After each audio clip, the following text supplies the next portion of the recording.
오늘까지 우리는 이 사무엘서를 시작한 지가 이제 44번째입니다. 44번째 우리가 사무엘서 강해를 이제 해나가면서 여러분들이 많이 느끼셨을 것입니다. 성경에 나오는 이 사건들 또 주인공을 통하여서 하나님이 말씀하고자 하는 그런 것들이 실제로는 그때 그 당시에 사람들에게만 해당되는 것이 아니라 바로 우리의 삶에 그대로 적용되는 여전히 어제나 오늘이나 영원토록 동일하신 하나님의 말씀이라는 것을 우리가 깨닫습니다. 이스라엘이 지내오는 동안 특별히 블레셋과의 전쟁을 해오는 동안에 이처럼 강한 상대를 만난 적이 없지요.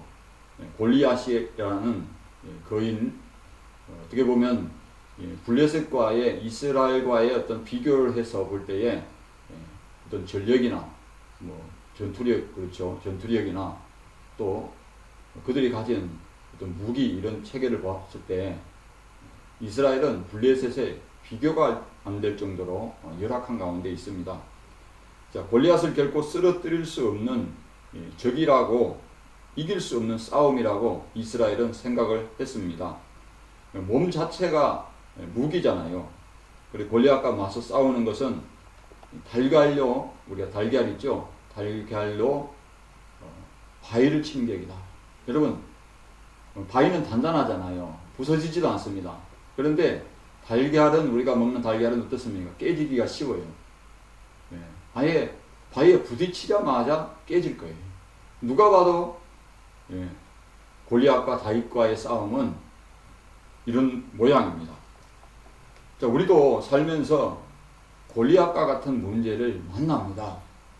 그전에는 쉽게 이렇게 해결할 수 있는 문제였고, 내 힘으로, 내 재능으로, 또 다른 사람 도움으로 그렇게 해결할 수 있는 그런 문제들 앞에서는 그렇게 우리가 당황하고 놀라워하고 심히 두려워하지도 않았어요. 그렇지만은 골리앗과 같은 문제를 만나게 되면 이스라엘 백성들뿐만 아니라 우리도 마찬가지입니다. 도무지 이것은 내 힘으로도 다른 사람으로도 도와줄 수가 없는 문제다. 그럴 때는 앞이 캄캄하잖아요. 그냥 눈에는 눈물이 주르르 흐를 것이고 가슴은 메말라가고 속은 타들어갈 거겠죠. 자, 그럴 때에 우리가 이 골리앗과 같은 문제가 우리 앞에 놓여있고 딱 버티고 서 있을 때에 우리는 어떻게 합니까? 가던 길을 가야 됩니까? 아니면 돌아서 도망가야 됩니까? 이스라엘 백성들처럼. 우리는 정면으로 다윗처럼 맞서 싸워야 되는 거죠. 그런 사람이 누굽니까? 바로 하나님 믿는 사람입니다. 불신자들은 자포자기하고 절망하고 낙심하더라도 우리는 어떻게 합니까? 물론 불신자들이 다 그런 건 아니잖아요. 그런데 불신자 가운데서도, 하나님 믿지 않는 사람들 가운데서도 정말 이것은 자기들 하나님을 믿지 않기 때문에 기적이 일어나야만 내 삶의 돌파구를 찾을 수 있다 하는 경우에 하나님도 믿지 않기 때문에 절망밖에 없죠. 그렇지만 우리는 하나님 믿는 사람이기 때문에 이런 상황에서도 우리는 어디를 바라봐야 됩니까? 하나님을 바라봐야 되잖아요. 하늘을 바라봐야 됩니다.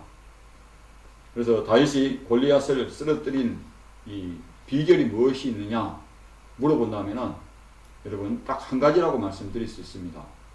다윗이 골리앗을 쓰러뜨릴 때 사용한 무기에 있다, 물매에 있다, 아니면 용기에 있다, 그렇게 말할 수 있겠지만은, 그러나 성경은 분명하게 이렇게 강조되는 말씀이 있어요. 그것은 뭐냐? 바로 하나님의 이름에 승리의 비결이 있습니다. 자, 그렇다면 하나님 이름에 어떤 비밀이 있습니까? 첫째로 하나님은 자기 이름을 위해 싸웁니다. 그것이 우리가 읽은 본문 41절에서 47절 말씀입니다. 여러분, 다윗이 골리앗과 싸우려는 이유를 보십시오. 46절에 47절 말씀에 분명히 기록되어 있어요. 그것은 무슨 말씀입니까? 자, 온 땅으로 하여금 이스라엘에 누가 계신다는 것을, 하나님이 계신다는 것을 알게 하려고 싸움에 나왔다는 거예요. 또 한 가지는 뭡니까? 여호와의 구원하심이 칼과 창과 단창에 있지 않다는 거예요. 자, 먼저 첫 번째는 누구에게 말하는 거예요? 블레셋과 같은 이방 족속들, 할례받지 않는 이스라엘 외의 나라들에게 하나님은 이스라엘에 살아계신다. 물론 온 땅에, 온 우주에 주권을 가지고 계신 분은 하나님이십니다. 그렇죠? 그렇지만 블레셋이 볼 때에 이스라엘은 하나님이 안 계신다 그렇게 판단한 거죠. 그리고 이스라엘 백성들은 여호와의 구원하심이 칼과 창과 단창에 있다고. 자기들은 무기가 없잖아요. 뭐 농기구가 답니다. 가지고 있는 것이 뭐 사울과 그 아들 요나단, 그 외에 장수들 빼고는 다 농기구, 뭐 삽이나 꽃갱이 이런 걸 가지고 싸움에 나온 거죠. 자, 그럼 누가 이기겠습니까? 당연히 블레셋이 이길 수밖에 없겠죠, 볼 때에. 그래서 블레셋이 이스라엘을 업신여긴 거예요. 사무엘도 나이가 늙었잖아요. 그리고 군대의 숫자도 변변한 무기도 갖추지 못해서 이스라엘을 업신여긴 것입니다. 자, 하지만 블레셋 사람들이 사울과 이스라엘 군대를 업신여긴 것은, 자, 다윗의 말처럼 누구를 업신여긴 거예요? 사실은 하나님의 군대를 업신여긴 거예요. 하나님의 군대라고 할 때 여러분, 하나님은 만군의 하나님이잖아요. 그러면 블레셋의 군대의 숫자가 우리가 앞에 사무엘서를 통해서 쭉 봤지만은 얼마나 됩니까? 엄청난 숫자예요. 많이 넘어요. 10,000명이. 여기서 만군의 하나님은 어떤 하나님이냐면 바로 여러분 10,000명의 천사, 수천 수만의 천사들, 그 군대, 그걸 말하고 있는 거예요. 그러니까 하나님보다도 더 강력한 군대를 가지고 있는 그런 나라는 없는 거죠. 자, 그 하나님의 이름을 욕보이고 모욕한 이상 이제 이 싸움은 누구의 싸움이다? 하나님 싸움입니다. 이스라엘 군대만의 싸움이 아니에요. 하나님이 자기 이름을 위해서 싸우는 전쟁이 된 겁니다. 그래서 온 땅으로 이스라엘에 하나님이 계시다는 것을, 하나님이 이스라엘을 버리지 않으셨다는 것을, 아직도 그들을 지키시는 분이시라는 것을 알게 하시려는 하나님의 이름을 위하여 싸우는 전쟁입니다. 바로 이러한 하나님의 마음이 어디에 표현되어 있습니까? 본문 45절에 보면 다윗이 한 말 속에 그대로 드러나요. 보세요. 다윗이 블레셋 사람에게 이르되 너는 칼과 창과 단창으로 내게 나오거니와 나는 만군의 여호와 이름 곧 내가 모욕하는 이스라엘 군대 하나님의 이름으로 내게 나아가노라. 아멘. 여러분은 누구를 위해서 무엇 때문에 싸우고 있습니까? 사람들은 자기를 말로 어떻게 합니까? 욕을 하고 욕보이고 또 시비를 걸면은 다툽니다. 기분 나쁘게 했다고 싸우게 들고, 또 신혼부부는 가정의 주도권을 놓고 쟁탈전을 벌입니다. 누가 이제 이 가정의 주도권을 쥐고 있느냐, 특히 가부장적인 그런 그 가정 환경에서 자란 이게 남편 같은 경우는 어떻게 합니까? 그렇죠. 자기가 가장이기 때문에 아내는 남편 말을 들어. 그렇기 때문에 신혼 초에는 많이들 싸웁니다. 예. 아내는 어떻게 합니까? 남편에게 휘어잡지 않으려고 한 말도 지지를 않아요. 그러니까 가정에 싸움이 일어나는 거죠. 자, 자기들이 요구하는 것이 관철될 때까지 노조는 사측과 임금 투쟁을 벌입니다. 그리고 협회나 단체 같은 경우도 이제 자기 단체에 불리한 법이 제정되면은 그것을 사전에 미리 막기 위해서 단체의 어떤 위력을 이제 과시하고 보여주지요. 또 적국이 자기 나라를 침략하거나 영토를 확장하기 위해서 어떻게 합니까? 피 터지는 싸움을 하는 거죠. 그것은 서로 죽이고 죽이는 전쟁입니다. 내가 상대를 죽이지 않으면 상대가 나를 죽이니까 이건 방법이 없는 거예요. 죽일 수밖에 없는 거죠. 다행히 서로 평화가 있으면 다행이겠지만 그렇지 않는 경우잖아요. 지금 뭐 러시아와 우크라이나 간 전쟁이 그렇습니다. 또한 억울해서 손해보지 않으려고 더 많은 이익을 가져가려고 소송으로 다툽니다. 여러분, 이런 싸움은 어떻습니까? 물불을 가리지 않습니다. 시간 낭비라고 생각하지 않아요. 자, 그런데 하나님의 이름 때문에 싸우는 이는 많지 않아요. 제가 말하는 이 싸운다고 할 때에 뭐 세상 이제 정부와 그리고 세상 사람들에 대해서 교회를 박해하고 하나님의 이름을 모독했기 때문에 그렇게 우리가 메가폰을 붙잡고 데모를 하고 시위를 하듯이 그렇게 싸우는 것도 싸우겠지만은 여기서 말씀하는 하나님의 이름을 위하여 싸우는 싸움은 그것이 아닙니다. 여러분, 교회가 하나님의 이름을 위하여 싸우고 있느냐 한번 생각해 봐야 됩니다. 또 내 삶을 통해서 하나님을 위해서 싸우고 있느냐, 그것은 곧 무엇을 말하는 겁니까? 교회를 보니까 하나님이 계시긴 계시는구나, 그렇게 돼야 되네. 그 반대의 경우면 하나님을 위해서 싸우고 있는 게 아니라는 거예요. 내 삶을 보면서 저 사람을 보니까 어떻게 합니까? 하나님이 계시는구나. 자, 다윗을 보니까 하나님이 계신다는 거예요. 다윗은 하나님을 위해서 싸우는 사람이잖아요. 그런데 우리는 어떻습니까? 하나님을 위해서 싸우질 않아요. 여러분, 이스라엘이라는 뜻이 뭔 줄 아십니까? 이스라엘 어떤 그 히브리 학자가 이야기를 하는데, 이스라엘은 그렇죠, 내가 하나님과 싸워서 괴로워서 이겼다는 그런 뜻보다는 하나님을 위하여 싸우는 사람. 지금까지는 자기를 위해 싸우다가 자기 욕구를 채우고 자기 욕심을 채우고 자기 성취를 위해서 싸우다가 그것이 아니고 하나님을 만난 이후부터는 하나님을 위해서 싸우는 사람이라는 거예요. 그게 이스라엘이라는 거예요. 우리는 영적 이스라엘 아닙니까? 그렇죠.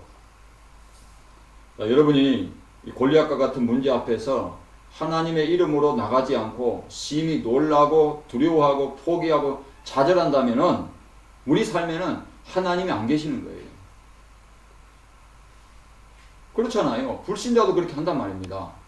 다윗은 골리앗이 든 칼, 창, 단창에 하나님의 구원이 있다고 여기지 않았습니다. 오직 하나님의 이름에 하나님의 구원하심이 있음을 믿었습니다. 그러므로 우리가 하나님의 이름으로 골리앗과 같은 문제를 대적할 때에 우리는 정면으로 맞서 싸워야 되는 거예요. 피하지 말고 도망치지 말고, 이제부터 싸움은 하나님이 자기 이름을 위하여 싸우는 싸움이 되는 겁니다. 우리가 하나님의 이름을 믿고 의지하고 나아갈 때가 그렇다는 거예요. 하나님이 싸워주실 것을 믿으시기 바랍니다. 둘째로, 하나님은 자기 이름 때문에 약속을 지키셔요. 그게 본문 48절에서 51절 말씀입니다. 여러분, 하나님이 사울을 버렸지 하나님이 이스라엘을 버린 게 아닙니다. 사울 때문에 사실은 이스라엘이 어려움을 당하는 거예요. 사울 때문에 블레셋이 쳐들어온 겁니다. 왕이 지도자가 잘못해가지고. 골리앗의 말처럼 이스라엘은 블레셋의 종이 되고 블레셋 사람뿐만 아니라 블레셋 신 다곤을 섬겨야 하는 그런 위기 가운데 있어요. 만약에 하나님이 이스라엘을 버렸다면 어떻게 되겠어요? 그렇게 되는 거죠. 자, 그렇게 되면 블레셋 사람들이 그럴 거예요. 이스라엘의 하나님 여호와도 대단하지 않구나. 하나님을 욕보일 거예요. 별것 아니구나. 하나님을 별것이라 할 거예요. 그러나 하나님께서 이스라엘을 외면할 수 없으십니다. 그 이유가 무엇이냐면 하나님은 아브라함과 맺은 언약 때문에 그래요. 내 자손이 하늘의 별처럼 되리라. 자, 하나님이 내 자손이 번성하리라. 내 자손을 통해서 이제 하나님께서 복이 이방에 미치도록 그렇게 하실 텐데 어떻습니까? 그런데 하늘의 별처럼 내 자손이 이와 같으리라 해놓고 이제 와서 지구상에서 이스라엘 자손을 블레셋을 이제 사용해가지고 도륙을 내버린다면은 그런 나라가 없어지잖아요. 그럼 어떻게 됩니까? 하나님께서는 약속에 신실하신 하나님이 안 되는 거예요. 그래서 골리앗과 다윗의 싸움은 인간 대 인간의 싸움이 아닙니다. 자, 인간이 하나님과 싸우는 거예요. 그러니까 하나님을 대적하고 있는 거죠. 감히 말입니다. 골리앗이 아무리 지가 키가 크고 용모가 뭐 산처럼 버티고 있어도 그는 인간이에요. 자, 그래서 인간 골리앗이 하나님의 이름을 욕보였기 때문에 하나님은 이 싸움에 나서 주셨잖아요. 하나님께서 이것을 이제 깨닫게 하시려고 아주 극적인 방법을 택하세요. 바로 눈으로 보기에는 골리앗과 싸울 상대가 안 되는 15세 소년 다윗을 사용하셨습니다. 골리앗의 무시무시한 칼과 단창에 비해서 젊고 붉고 용모가 아름다워요. 싸움에 전혀 어울리지 않습니다. 아예 개죽음 당하기 십상인 것처럼 그렇게 보입니다. 그런데 그런 이 15세 소년을 통해서 그가 가지고 있는 목자의 제구, 다윗의 물맷돌로 골리앗을 쓰러뜨리게 하시는 방법을 사용하셨어요. 만약 골리앗만큼 여러분 키가 크진 않아도 골리앗에 이제 버금갈 정도의 이제 강력한 어떤 군대의 숫자를 동원해 가지고 여러분 걸리버 여행기 알잖아요. 걸리버를 어떻게 묶었습니까? 잘 때 묶었잖아요. 자, 그렇게 해가지고 골리앗을 쓰러뜨렸다. 그래 칼로 죽였다. 그러면 이스라엘은 어떻게 될까요? 자기들만의 힘으로 골리앗을 무너뜨렸다고 할 것입니다. 그런데 하나님은 이 15세 소년인데다가 키도 150cm밖에 안 되잖아요. 왜소한 최고의 소년입니다. 거인 골리앗을 쓰러뜨릴 확률은 매우 낮아요. 여러분 사무엘의 전성기 때는 하늘에 우레를 내려가지고 그쵸 막 우레가 쿵쾅쿵쾅하고 그냥 막 갑자기 하늘에 벼락이 치니까 이 블레셋 사람들이 서로 동무들을 자기들끼리 자기가 쳐 죽이는 거예요. 자, 이런 방법을 하나님이 사용 안 하셨어요. 처음에 골리앗이 다윗을 발견했을 때는 막대기 하나밖에 보이지 않았지만은 호주머니에 매끄러운 돌을 감춰둔 채 골리앗이 마주 가까이 왔을 때에 물맷돌에 이제 사정거리에 든 것을 포착한 후에 정확히 이마에다가 돌을 박혀 넣게 했어요. 이게 하나님 방법입니다. 만약에요 조금만 빗나가도 다윗은 물론 이제 사기가 꺾인 이스라엘 군대는 블레셋 군대에 의해서 도륙이 났을 거예요. 골리앗이 땅에 엎드려지자 다윗은 재빨리 달려가서 골리앗의 칼집에서 칼을 빼내서 그 칼로 골리앗을 죽이고 머리를 베어버립니다. 자, 이 광경을 본 블레셋 사람들이 여러분 골리앗을 이제 칼로 머리를 이제 베은 것을 보고 그들이 도망간 게 아니에요. 블레셋 군대가 도망친 것은 뭐 때문에 도망갔을까요? 하나님이 이스라엘에 계시는구나. 하나님이 이스라엘에 안 계시는 줄 알았는데 그것이 아니구나. 이제 우리는 다 죽었다. 사무엘이 돌아왔나? 이럴 거 아니에요. 사랑하는 성도 여러분, 사람은 약속을 해놓고 지킬 수 없는 피치 못할 사정이 생깁니다. 그렇죠?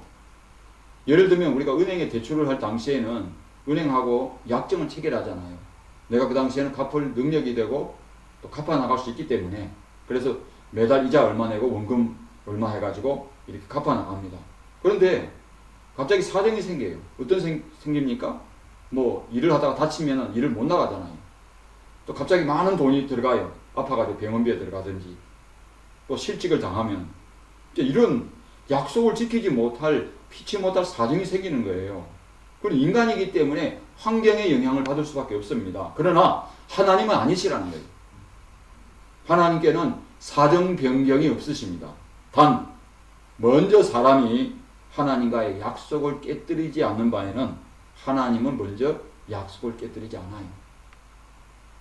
한번 약속하신 것은 반드시 이루십니다. 비록 사람이 약속을 지키기에 무능력하다면 하나님은 어떻게 하냐? 그 약속을 지킬 수 있도록 필요한 것들을 주세요. 하나님이. 호세아서 2장 8절 말씀해 보시면 곡식과 새 포도주와 기름은 내가 그에게 준 것이요 그들이 바알을 위하여 쓴 은과 금도 내가 그에게 더하여 준 것이거늘 그가 알지 못하는도다. 곡식과 새 포도주와 기름이 뭡니까? 그렇죠. 그들이 농사하는 대로 하나님께서 그들에게 소출이 풍성하게 해가지고 그들에게 샬롬을 누리게 해주시려고 한 것 아닙니까? 그리고 그걸 통해서 이제 하나님 앞에 예물을 드리고 하나님을 더 잘 섬기라고 준 건데 그걸 가지고 말입니다. 우상에게 갖다 바치는 거예요. 그러라고 하나님이 준비해 준 게 아니잖아요. 하나님을 모르니까 이런 일이 생기는 것입니다. 그들이 하나님과의 약속을 먼저 깨뜨렸어도 여전히 하나님은 그들을 사랑하신다는 것을, 신실하게 그 약속을 지키고 계신다는 것을 보여주고 계신데도 그것을 가지고 우상에게 바쳤다는 것은 하나님을 안다 모른다? 모른다는 거예요. 참 신기한 거예요. 하나님을 누구보다도 잘 안다고 하는 이스라엘 백성이 하나님을 모른다는 거예요. 그러므로 호세아서 6장 3절에 우리가 여호와를 알자, 힘써 여호와를 알자, 우리가 하나님을 알자는 것입니다. 이처럼 하나님은 자기 이름 때문에 약속을 성실히 지키시는 줄로 믿으시기를 바랍니다. 셋째로, 하나님은 자기 이름을 더럽힌 자를 그대로 내버려 두지 않으세요. 심판하십니다. 대갚아 주십니다. 오늘 본문에 52절에서 54절 말씀입니다. 여러분, 이름을 더럽힌다는 것은 어떤 의미가 있을까요? 한번 생각해 보세요. 자, 여러분이 깨끗한 이제 하얀 옷을 입고 나갔어요. 근데 그날따라 비가 오는 거예요. 우산을 썼으니까 더럽진 않아요. 그래서 가는데 차가 지나가면서 흙탕물을 튀겨버려요. 그럼 옷이 어떻게 됩니까? 하얀 옷이 더러워진 거예요. 그렇죠? 그럼 빨아야 되겠죠. 자, 그리고 명성이 있는 사람이, 이 사람은 이름만 들어봐도 명성이 있어요. 누구나 다 알아요. 누구나 다 인정해요.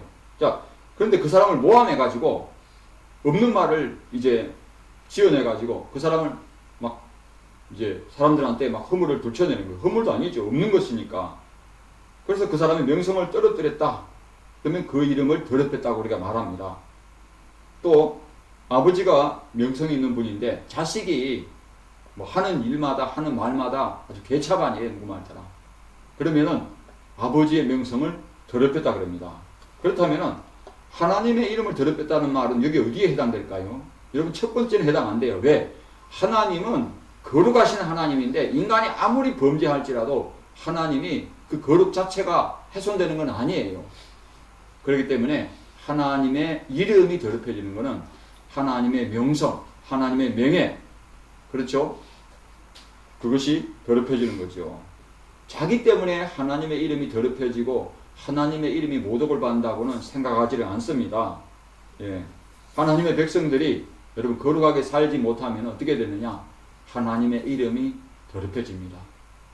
하나님의 백성이, 하나님의 자녀들이 하나님만을 의지하고 하나님만을 믿고 나아가야 되는데 그것이 아니라 내 방법, 내 생각, 또 다른 신에게 뭐 사주팔자를 본다든지 절에 가서 불공을 드린다든지 또 자기 평소에 아는 지인한테 가서 물어보고 거기서 답을 구한다든지, 자, 이런 것들이 뭡니까? 하나님의 이름을 더럽히는 거예요. 하나님을 의지하지 않는 거예요. 그렇죠? 당신이 믿는 하나님을 나도 믿고 싶다 그래야 되는데 당신이 믿는 하나님이라면 나는 안 믿겠다 하면 지금 우리는 하나님의 이름을 더럽히고 있는 거예요. 하나님의 이름이 나 때문에 모독을 받고 있는 것입니다. 자, 다윗이 믿는 하나님을 나도 믿고 싶다고 하지만은 사울이 믿는 하나님 같으면 나는 안 믿어. 그거와 같아요, 지금. 이스라엘 백성들은 우상을 숭배하고 악을 행함으로 하나님의 이름을 더럽혔습니다. 그 때문에 하나님의 이름이 모독받아 그들은 그에 대한 벌로서 바벨론에 70년간 포로로 사로잡혀 갔습니다. 골리앗이 이스라엘의 하나님을 모독할 때에 하나님은 골리앗뿐만 아니라 블레셋 사람들을 심판하기로 작정하셨습니다. 그들이 조롱하고 모욕한 대가는 뭡니까? 회망입니다.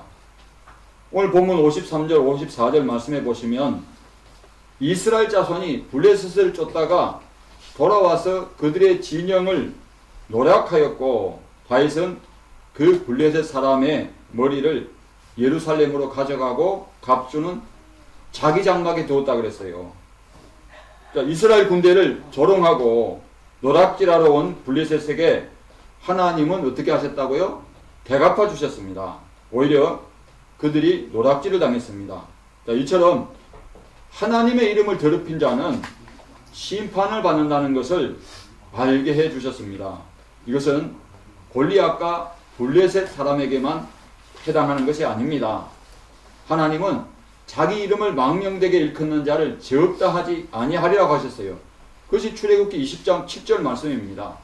자, 우리가 하나님의 이름을 더럽히는 것은 너무도 쉽게 일어나고 있어요. 하나님의 이름 때문에 살고 하나님의 이름을 높이며 살아야 할 하나님께 속한 자들이 그렇게 살지 않을 때에 하나님의 이름은 더럽힘을 받습니다. 그것이 어디 여러분에게만 해당되겠습니까? 저도 마찬가지입니다. 하나님의 이름을 더럽힘을 받는 것은 누구를 더럽히는 거예요? 하나님을 더럽히는 거예요. 하나님의 거룩하심이 그 자체가 훼손되지는 않지만은, 그렇죠. 하나님은 누구 때문에 그 영광을 받습니까? 하나님은 하나님의 백성들이 하나님의 거룩하심을 쫓아 살 때에 하나님이 영광을 받으셔요. 말씀을 마칩니다. 다윗이 골리앗을 쓰러뜨린 무기는 칼과 창과 단창이 아닙니다. 그가 사용한 물매도 아니에요. 무엇의 비결이 있어요? 하나님의 이름의 비결이 있어요. 하나님의 이름에 승리의 비결이 있습니다. 하나님은 자기 이름 때문에 싸우시고, 하나님은 자기 이름 때문에 성실히 약속을 지키시고, 하나님은 자기 이름이 더럽혀질 때에 그 더럽게 한 사람뿐만 아니라, 그렇죠? 또 내가 그 하나님의 이름을 더럽혔다 하면 하나님께서는 어떻게 합니까? 우리가 그걸 알 때까지 깨닫게 하십니다. 징계도 하시고. 골리앗과 같은 우리가 문제 앞에 서 있다면은 우리는 어떻게 해야 됩니까?